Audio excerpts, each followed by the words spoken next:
Mis padres murieron porque Jens y yo estábamos obsesionados el uno con el otro y porque él estaba celoso de cualquier otra cosa que no fuera él en mi vida. De mi responsabilidad y de mi manipulación sobre Jens sí soy culpable. Y responsable también de la muerte de mis padres. Lo acepto. Pero quiero que sepa que Jens actuó por su propia voluntad. Tenía dos opciones: hacerlo o no hacerlo. Hola a todos. Yo soy Julia y hoy os traigo un caso clásico, muy conocido en Estados Unidos, pero sobre todo en Alemania, en el que os cuento cómo la historia de amor entre dos jóvenes muy brillantes y ricos, y a la vez un poco ingenuos, que pensaron que la inmunidad diplomática y la inteligencia con la que planearon un doble crimen les ayudaría a salirse con la suya, pero eso no pasó. Entre otras cosas, porque cuando se vieron apurados, decidieron acusarse el uno al otro. Si quieres saber más, sé bienvenido. Nuestra historia comienza la mañana del miércoles 3 de abril de 1985, cuando la policía local de Bedford, Virginia, recibió una llamada en la que le decían que no había forma de contactar con los Hyson. Así que la policía decidió acudir a la residencia del conocido empresario Derek Hyson y de su esposa a ver qué pasaba. La casa era una imponente mansión de 2 plantas de ladrillo y madera, situada en Holcomb Rock Road, un exclusivo barrio de clase alta completamente rodeada de jardines y de mansiones parecidas a ella. Lo que parecía ser un chequeo de rutina se convirtió en una pesadilla. Cuando entraron en la vivienda, los agentes se encontraron con una escena espeluznante.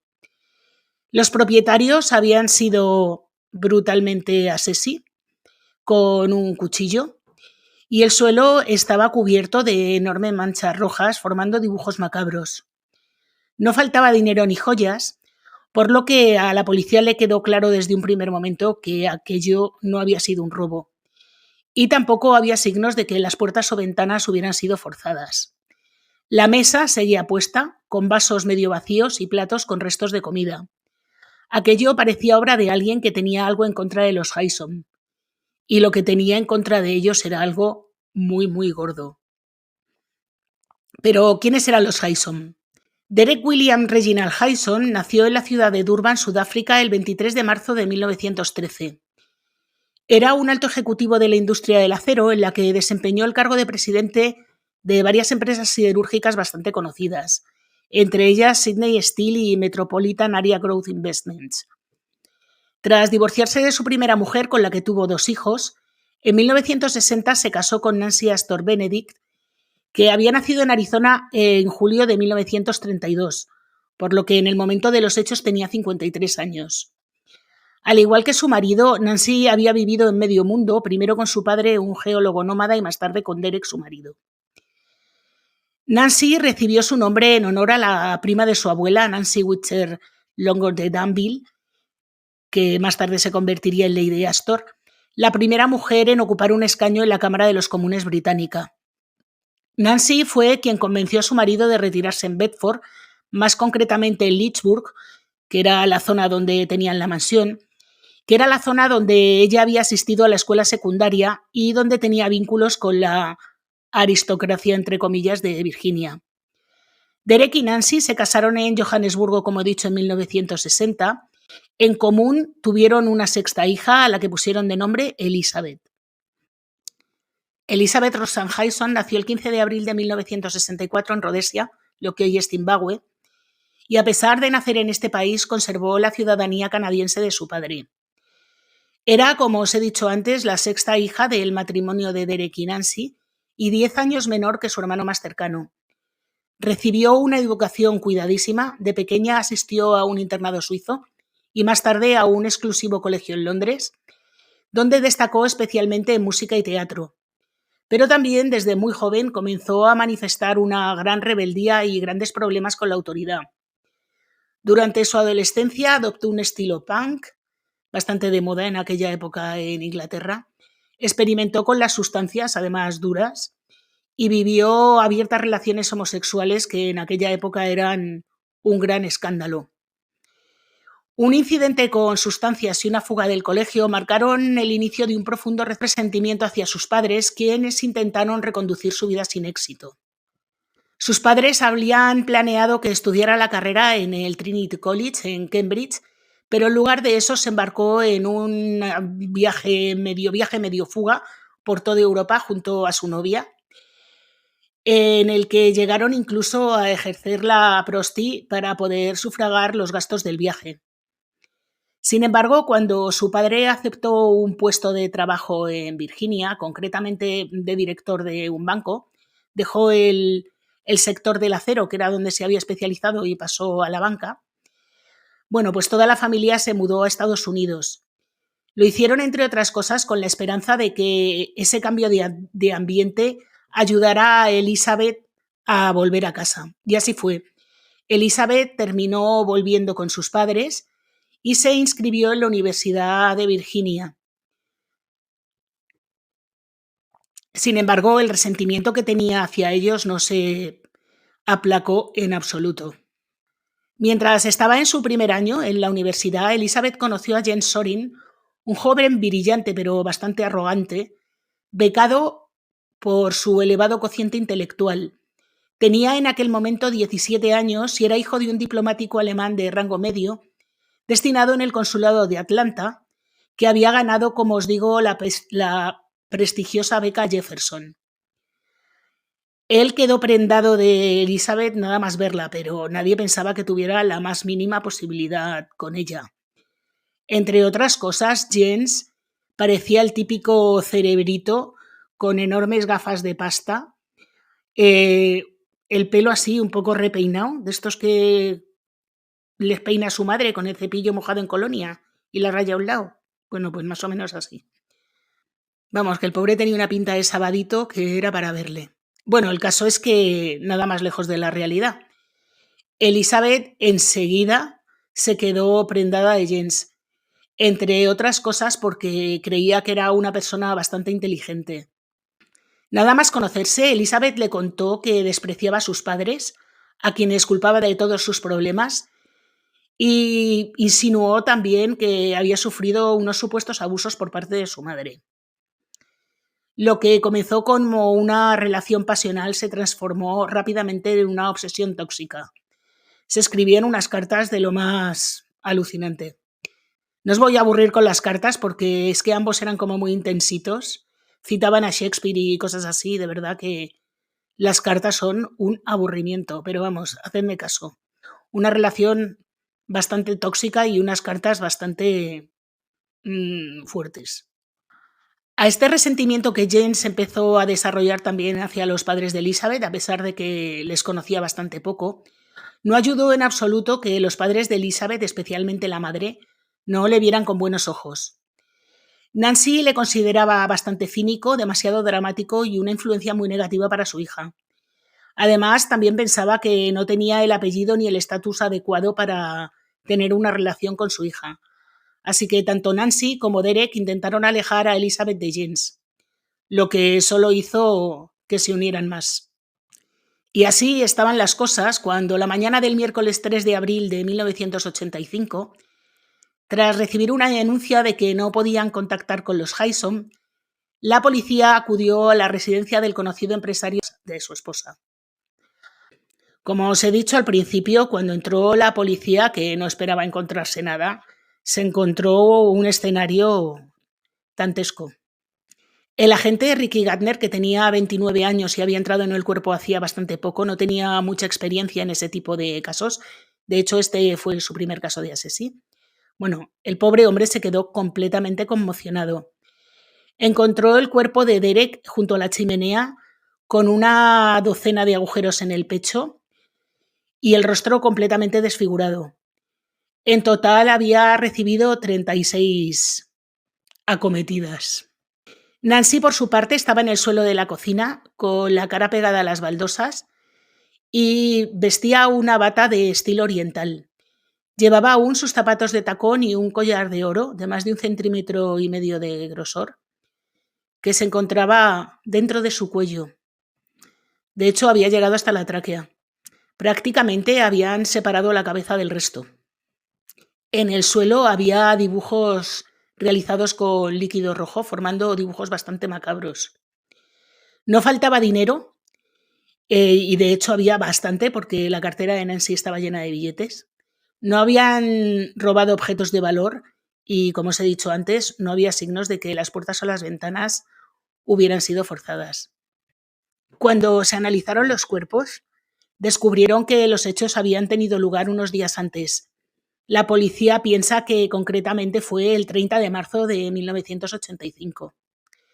Recogieron un montón de huellas y de objetos, pero la principal pista ellos piensan que es la huella de un pie bastante pequeño, ellos creen que de mujer, un pie que llevaba un calcetín puesto. Bueno, aquí he oído dos cosas y he leído varias. En unos decía que era un calcetín y en otros una zapatilla deportiva. Me voy a inclinar por lo del calcetín porque lo he leído en más sitios. No parecía un robo y la forma en la que acabaron con ellos indicaba un resentimiento fortísimo hacia las víctimas. El funeral de Derek y Nancy fue organizado por su hija menor, Elizabeth, quien declaró que en el momento de los hechos se encontraba en Washington, D.C. con su novio James. Durante la ceremonia leyó un pasaje de la Biblia con gran solemnidad y ganándose la admiración de sus hermanos por la fortaleza que mostraba en un momento tan trágico. Inicialmente, el agente Gardner descartó a Elizabeth como sospechosa porque estaba con su novio en Washington y siguió otras líneas de investigación. Todo apuntaba a que podía haber sido obra de una banda criminal organizada. Pero a medida que pasaban los días sin que se produjeran arrestos, el pánico se apoderó de la zona de Bedford. Los cerrajeros instalaron cerrojos para personas acostumbradas a dejar las puertas abiertas sin llave durante todo el día, incluso durante la noche. Y la falta de información por parte de la policía dio lugar a todo tipo de conjeturas. Los vecinos temían que un asesino en serie estuviera suelto. Se filtró una noticia falsa de que habían dibujado con líquido rojo lo que parecía un 666, y eso centró la atención en un grupo de adolescentes de Lynchburg que se hacían incisiones con hojas de afeitar. Y por supuesto escuchaban una música infernal, escuchaban rock duro. Fue un terrible pecado.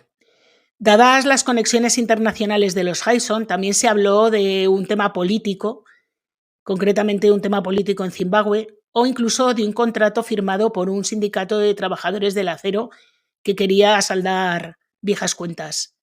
Sin embargo, el rumor más persistente era que los investigadores tenían un sólido caso contra una conocida de los Hyson, pero que se mostraban reacios a arrestarla debido a las conexiones políticas de su familia. Incluso hubo gente que llamó al diario The News and Advance acusando a un periódico local de participar en el encubrimiento. La gente se volvió loquísima. En realidad, la policía tenía una sospechosa, que era una mujer de Lynchburg. Lynchburg era, digamos, el barrio adinerado de Bedford, donde se encontraba la urbanización de donde vivían los Hyson. Bueno, pues una vecina de esa zona había sido acusada porque durante un tiempo estuvo prometida a uno de los hijos del matrimonio y el hijo rompió el compromiso de manera un poco abrupta y encima esta mujer tenía algún que otro problema mental. Cuando hablaron con ella, ella reconoció que tenía bastante odio tanto a Derek como a Nancy y les acusaba de haber sido los culpables de que se rompiera su compromiso. Pero al final esta mujer tenía coartada y tuvieron que apartarla como sospechosa. Así que la policía no tuvo más remedio que mirar un poco más en su entorno familiar. Y así fue cuando volvieron a hablar con Elizabeth, que era una chica rarísima y que cuanto más hablaba, más sospechas despertaba. Tenía una forma de hablar completamente ausente de emoción y además había desarrollado unas teorías absurdísimas que inquietaban muchísimo tanto a la policía como a sus hermanos. Cuanto más miraban, como os digo, más sospechosa parecía, y las sospechas aumentaron cuando los investigadores revisaron el coche que James y Elizabeth habían alquilado para viajar desde Charlottesville hasta Washington el fin de semana que ocurrieron los hechos. El contrato de alquiler del coche, que alquilaron un viernes por la noche y devolvieron un domingo al mediodía, mostraba que el coche había recorrido 669 millas, 429 millas más de lo necesario para cubrir un viaje de ida y vuelta entre Washington y Charlottesville. Cuando la policía le preguntó sobre ello, Elizabeth dio una respuesta bastante errática. Dijo que se habían perdido en Warrenton, que condujeron mucho por Washington, que a lo mejor se habían ido hasta Lexington. Luego dijo que no. Bueno, en fin, que dio una serie de respuestas que no había un Dios que entendiera. Así que aquella actitud sospechosa y las contradicciones hicieron que la policía le pidiera a Elizabeth que le facilitara las huellas dactilares y la huella del pie para compararla con la que habían encontrado en la escena del crimen. Y luego llamaron a Jens. Pero su novio se negó a proporcionar una muestra de su huella del pie y de sus huellas dactilares, alegando que su padre podría enfrentarse a problemas diplomáticos. Toma ya. Sin embargo, dijo que lo iba a pensar, que lo iba a consultar con su padre y que volvería en unos días. En lugar de eso, la pareja huyó. Como digo siempre, para no parecer culpables al corriendo. Conscientes de que estaban bajo vigilancia, Elizabeth y Jens enviaron cartas de disculpa para la policía y sus familiares, desaparecieron y se convirtieron en fugitivos.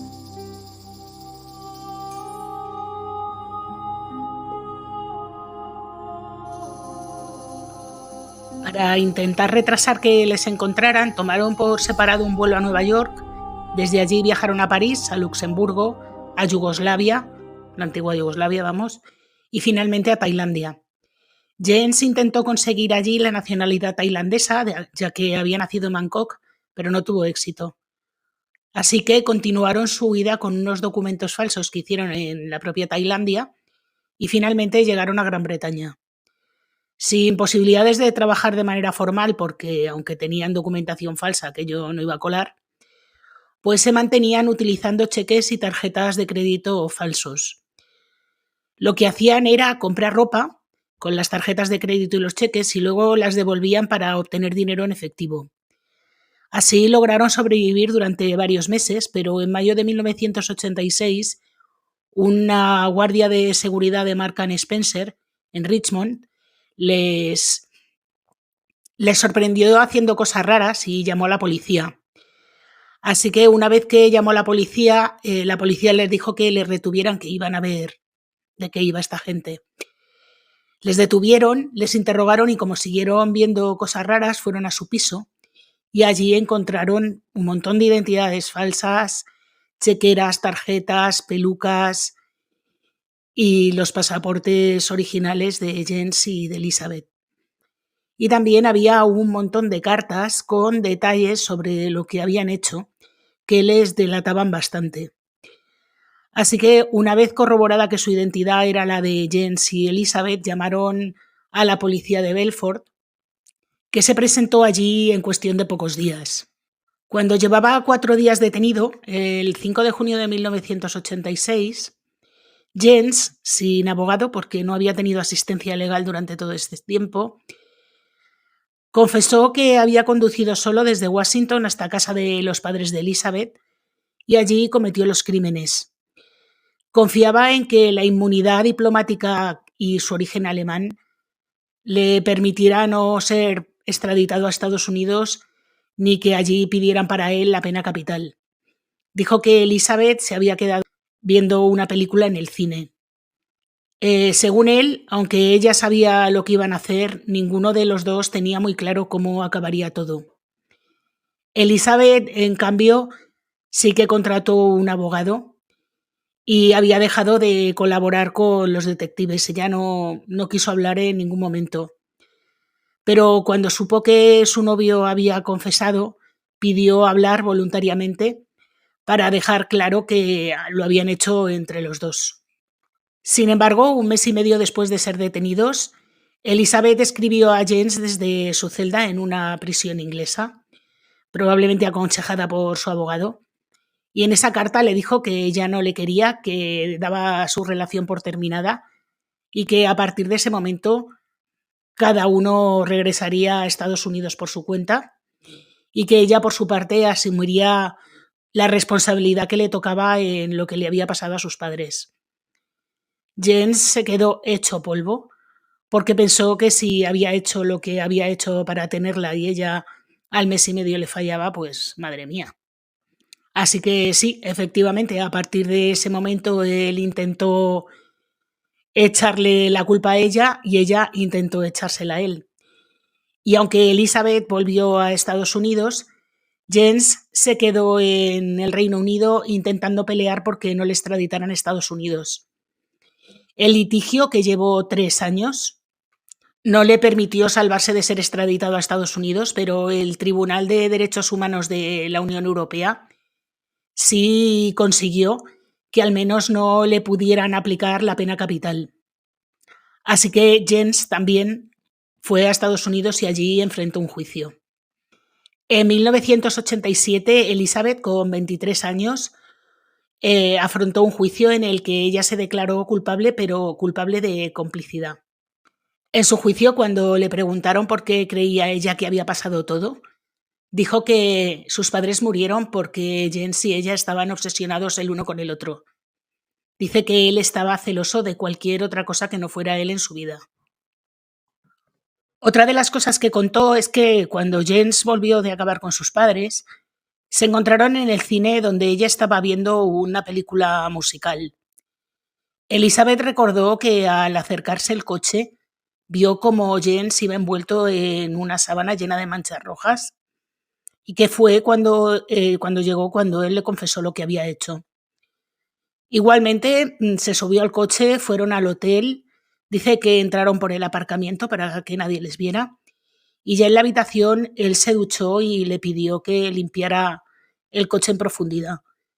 Ella muy diligentemente bajó, lo limpió y cuando acabó subió a la habitación y se encontró con que Jens se había quedado profundamente dormido. Así que ella se acostó a su lado y se durmió igualmente.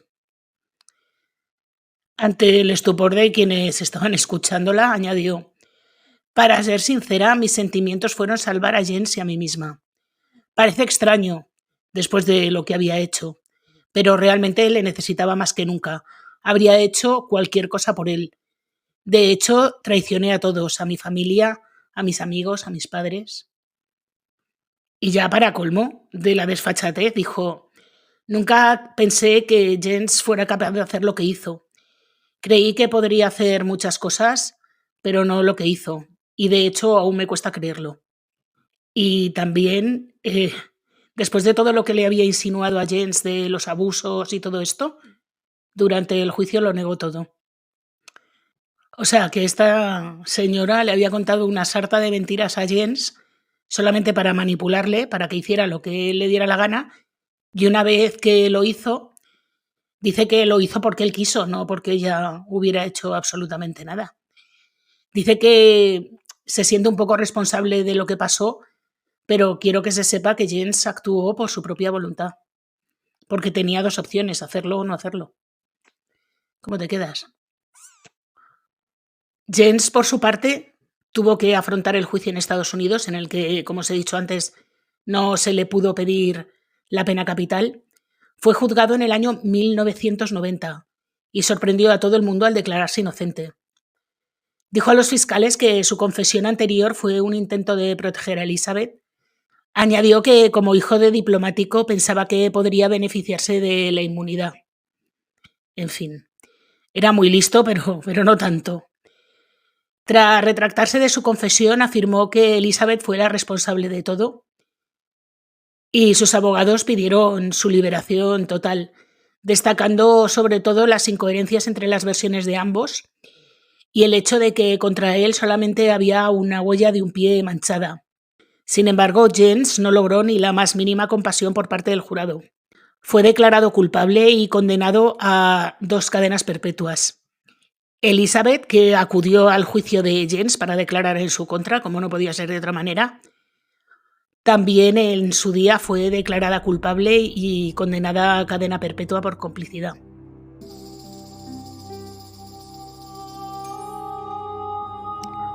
A pesar de las 2 condenas a cadena perpetua, Jens Sorin tenía derecho a pedir la libertad condicional a partir del año 2003. De hecho, la solicitó en un total de 15 ocasiones e incluso en el año 2016 presentó una petición de indulto absoluto. El caso se convirtió incluso en una cuestión diplomática y la canciller alemana Angela Merkel expresó varias veces su deseo de que Sorin fuera repatriado y planteó sus preocupaciones en conversaciones personales con Barack Obama. Todo esto ocurrió porque en el año 2016 el caso se volvió extremadamente mediático en Alemania tras la presentación de un documental que se llamaba La Promesa, en el que se explicaban todas las incoherencias que había habido durante el juicio y pruebas que, según ellos, habían sido manipuladas, tergiversadas y declaraciones de Elizabeth que eran bastante incongruentes. Este documental, el de La Promesa, se empezó a rodar a partir del año 2010, cuando fue revocada una petición de excarcelación de Sorin, pero que fue revocada cuando salió un gobierno en vez de demócrata republicano y no pudo salir de prisión. Fijaros si fue mediático el caso, que el nuevo gobernador republicano de Virginia, una de las primeras medidas que tomó fue esta, en su primer día de mandato. Sin embargo, toda esta situación da un vuelco inesperado cuando el 3 de mayo de 2017 el sheriff del condado donde se habían producido los hechos publicó un informe de 19 páginas sobre una investigación que le llevó mucho tiempo sacar adelante y que concluía que realmente Jens Sorin era inocente. Junto al informe del investigador se presentaron evidencias científicas en las que se demostraba que el ADN de Sorin no coincidía con ninguna de las muestras de sangre encontradas en la escena y que la huella parcial de un pie que habían encontrado en la casa, ¿os acordáis, no? Bueno, pues esa huella coincidía con el pie de Elizabeth, no con el de Jens. Después de que estas informaciones salieran a la luz y de que el caso llenara horas de televisión, páginas de periódico, tanto en Alemania como en Estados Unidos, el 25 de noviembre de 2019, el gobernador del estado aceptó la recomendación de la Junta de la Libertad Condicional de Virginia para liberar tanto a Sorin como a Haysom. Esto fue una cosa extraña porque realmente Elizabeth no hizo nada para pedir la liberación de Sorin, ni Sorin nada para pedir la libertad de Elizabeth, pero el gobernador de Virginia pensó que no podía dejar libre solo uno de los dos.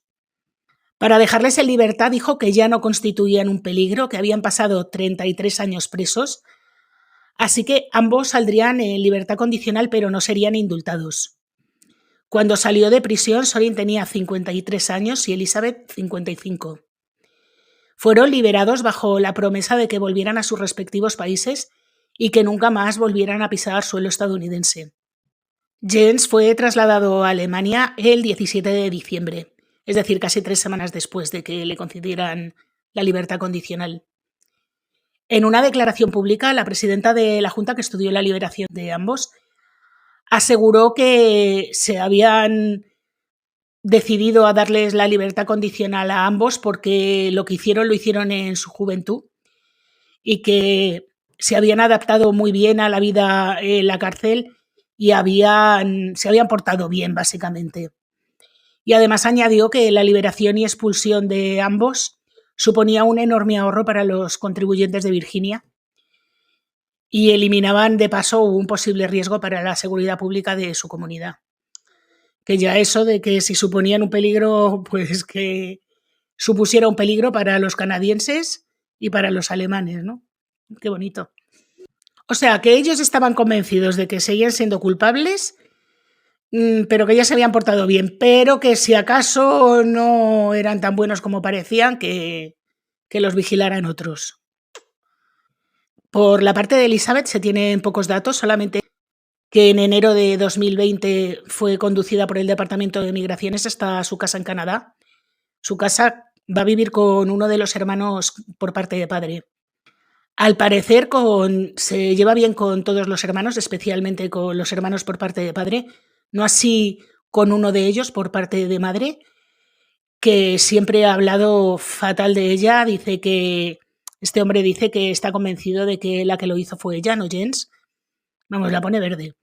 Al parecer, sus hermanos le perdonaron lo que había hecho o bien no creyeron que lo hubiera hecho a cambio de que no volviera a hablar públicamente del caso. Esta historia, que ya era bastante conocida, se ha hecho aún más conocida porque en el año 2022 se publicó un podcast de 8 capítulos llamado El Sistema Sorin, y sobre todo porque en noviembre de 2023 se lanzó una docuserie de Netflix con el título Hasta que el asesinato nos separe, Sorin vs. Haysom, en el que Jens cuenta más o menos su historia.